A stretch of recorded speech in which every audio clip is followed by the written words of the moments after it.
ভাবুন তো, একজন ফুটবলার যিনি যেন মানুষ নন, একেবারে একটি মেশিন, মাঠে 90 মিনিট ধরে অবিশ্বাস্য গতি, শক্তি আর গোল করার ক্ষুধা। এ কারণেই অনেকে আর্লিং হল্যান্ডকে বলেন ফুটবল মেশিন। কিন্তু প্রশ্ন হলো, তার এই শক্তির রহস্য কি? হল্যান্ডের খাদ্যাভ্যাস বেশ ব্যতিক্রমী। তার পছন্দের খাবারের মধ্যে রয়েছে গরুর কলিজা ও হৃৎপিণ্ডের মতো পুষ্টিকর অঙ্গ, ডিম, খাঁটি মধু, সাওয়ারডো রুটি এবং ঘাস খাওয়া গরুর মাংস।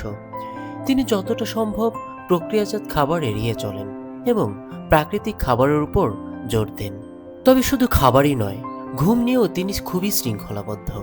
প্রতিদিন নির্দিষ্ট সময়ে ঘুমাতে যান, ঘুমানোর আগে ব্লু লাইট ব্লকিং চশমা ব্যবহার করেন, যাতে মোবাইল বা স্ক্রিনের আলো তার ঘুমে ব্যাঘাত না ঘটায়। আর সবচেয়ে আলোচিত অভ্যাস হলো ঘুমানোর সময় মুখে বিশেষ সার্জিক্যাল টেপ ব্যবহার করা।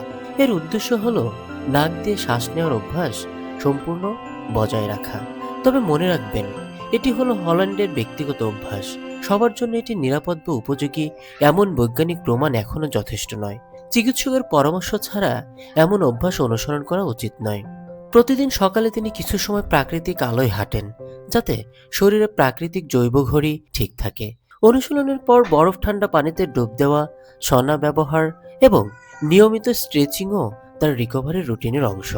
সব মিলিয়ে হল্যান্ডের সাফল্যের রহস্য কোনো জাদু নয়, এটি গড়ে উঠেছে স্বাস্থ্যকর খাবার, পর্যাপ্ত ঘুম, কঠোর অনুশীলন, নিয়মিত পুনরুদ্ধার এবং অসাধারণ শৃঙ্খলার সমন্বয়ে। হয়তো আমরা সবাই হল্যান্ড হতে পারবো না, কিন্তু তার কাছ থেকে একটি জিনিস অবশ্যই শিখতে পারি। অসাধারণ ফল পেতে হলে প্রতিদিনের ছোট ছোট ভালো অভ্যাসই সবচেয়ে বড় শক্তি। এই ভিডিওটির মেসেজগুলো আপনার হৃদয়ে নাড়া দিয়ে থাকলে চ্যানেলটি সাবস্ক্রাইব করার অনুরোধ রইল।